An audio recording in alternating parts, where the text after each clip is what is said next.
ನಮಸ್ಕಾರಗಳು.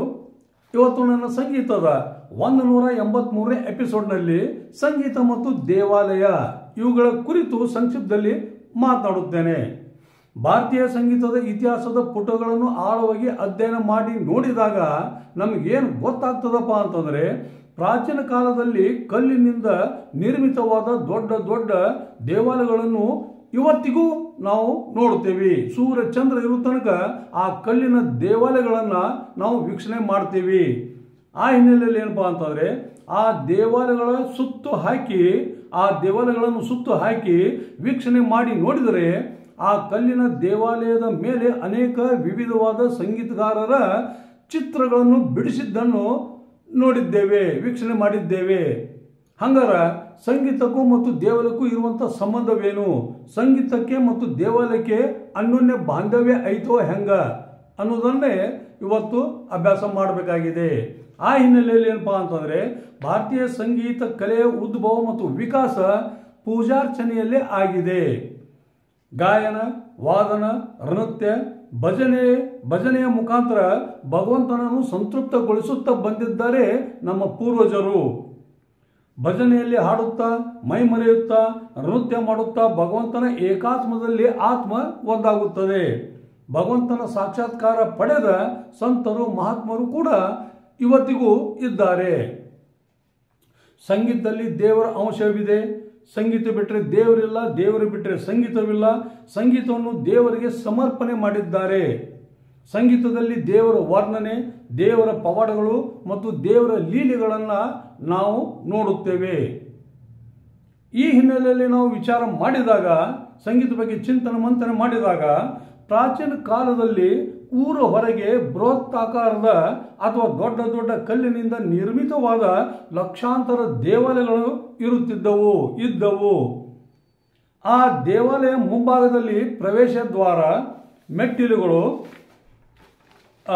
ರಂಗಮಂಟಪ, ವೇದಿಕೆ, ಗರ್ಭಗುಡಿ, ಅಲ್ಲಿ ಪ್ರದಕ್ಷಿಣೆ ಹಾಕಲಿಕ್ಕೆ ಪ್ರದಕ್ಷಿ ಪಥ ಇವು ಗುಡಿಯಲ್ಲಿ ನಿರ್ಮಿತವಾಗಿದ್ದವು. ಈ ಎಲ್ಲ ಭಾಗಗಳು ನಾವು ಆ ಕಲ್ಲಿನ ದೇವಾಲಯದಲ್ಲಿ ನೋಡ್ತಾ ಇದ್ದೇವೆ.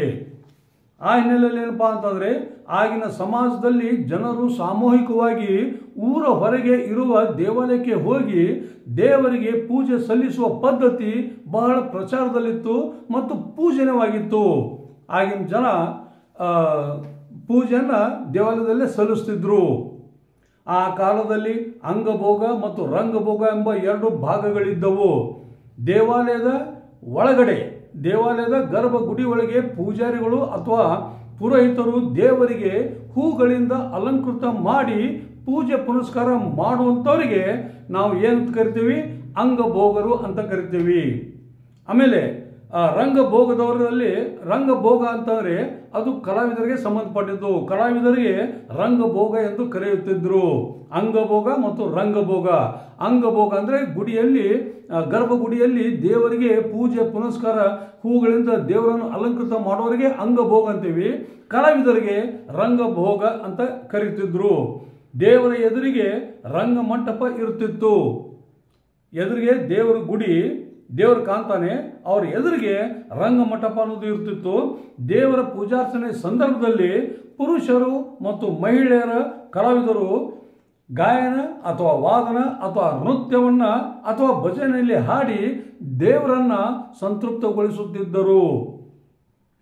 ದೇವರನ್ನ ಒಲಿಸಿಕೊಳ್ಳುವುದಕ್ಕೆ ಮತ್ತು ಆಶೀರ್ವಾದ ಪಡೆಯಲಿಕ್ಕೆ ಸಂಗೀತದ ಸೇವೆ ಅಲ್ಲಿ ಮಾಡ್ತಿದ್ರು. ದೇವಾಲಯಗಳಲ್ಲಿ ರಾಜ ಮಹಾರಾಜರ ಪರಿವಾರ, ಮಂತ್ರಿಗಳ ಪರಿವಾರ, ಅಧಿಕಾರಿಗಳ ಪರಿವಾರ ಮತ್ತು ಪ್ರಜೆಗಳು ಆಗಮಿಸಿ ರಂಗಮಂಟಪದ ಸುತ್ತಲೂ ಆಸೀನರಾಗ್ತಿದ್ರು.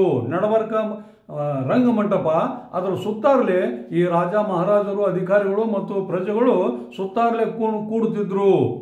ಆ ಹಿನ್ನೆಲೆಯಲ್ಲಿ ಏನಪ್ಪಾ ಅಂತಂದರೆ, ದೇವರ ಪೂಜೆ ಮತ್ತು ಅಲ್ಲಿ ನಡೆಯುವಂಥ ಸಂಗೀತ ಕಾರ್ಯಕ್ರಮವನ್ನು ವೀಕ್ಷಣೆ ಮಾಡ್ತಿದ್ರು ಅಲ್ಲಿ ಜನ, ರಾಜ ಮಹಾರಾಜರು ಮತ್ತು ಪ್ರಜೆಗಳು.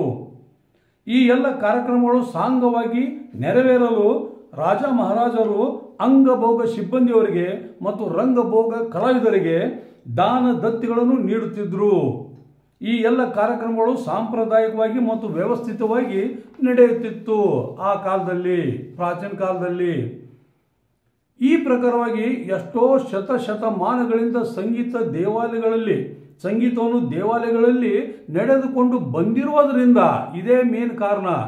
ದೇವಾಲಯದ ಹೊರಗಡೆ ಕಲ್ಲಿನ ಮೇಲೆ ಮೃದಂಗ ವಾದ್ಯ ಆಗಲಿ ಅಥವಾ ವಾದನ ಆಗಲಿ ಅಥವಾ ತಂಬೂರಿ ಆಗಲಿ, ಕಲಾವಿದರ ಹಾಡುವ ದೃಶ್ಯವಾಗಲಿ, ನೃತ್ಯ ಮಾಡುವ ದೃಶ್ಯವಾಗಲಿ, ಹಿಂಗ ಅನೇಕ ವಿವಿಧವಾದ ಸಂಗೀತಗಾರರ ಭಂಗಿಗಳನ್ನು ನಿರ್ಮಿಸಿದ್ದಾರೆ ಎಂದು ತಿಳಿದು ಬರುತ್ತದೆ.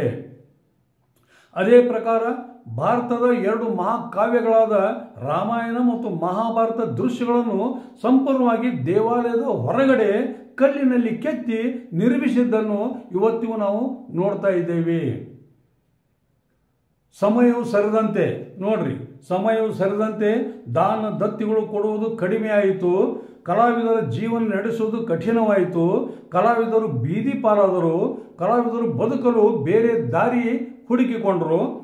ಇಂದು ಎಲ್ಲವೂ ಮಾಯವಾಗಿ, ಎಲ್ಲವೂ ಮರೆಮಾಚಿ ದೇವಾಲಯಗಳಲ್ಲಿ ಕೇವಲ ನಾದ ರೂಪವಾಗಿ ಗಂಟೆ ಮಾತ್ರ ಉಳಿದುಕೊಂಡಿದೆ ಎನ್ನಬಹುದು. ಜನರು ಮನೆಯಲ್ಲಿ ದೇವರ ಕೋಣೆಗಳನ್ನು ನಿರ್ಮಿಸಿ ಮನೆಯಲ್ಲೇ ಪೂಜೆ ಪುನಸ್ಕಾರ ಮಾಡುತ್ತಿದ್ದಾರೆ. ಆದರೂ ಕೂಡ ದೇವಸ್ಥಾನಕ್ಕೆ ದೇವರ ದರ್ಶನ ಪಡೆಯಲು ಹೋಗುವುದನ್ನು ಜನರು ಇವತ್ತಿಗೂ ಕೂಡ ನಿಲ್ಲಿಸಿಲ್ಲ ಅನ್ನುವಂಥ ಮಾತನ್ನು ಹೇಳಿ ನಾನು ಮುಂದಿನ ಎಪಿಸೋಡ್ ಹೋಗ್ತೀನಿ. ಎಲ್ಲರಿಗೂ ಅನಂತ ಧನ್ಯವಾದಗಳು. Thank you very much.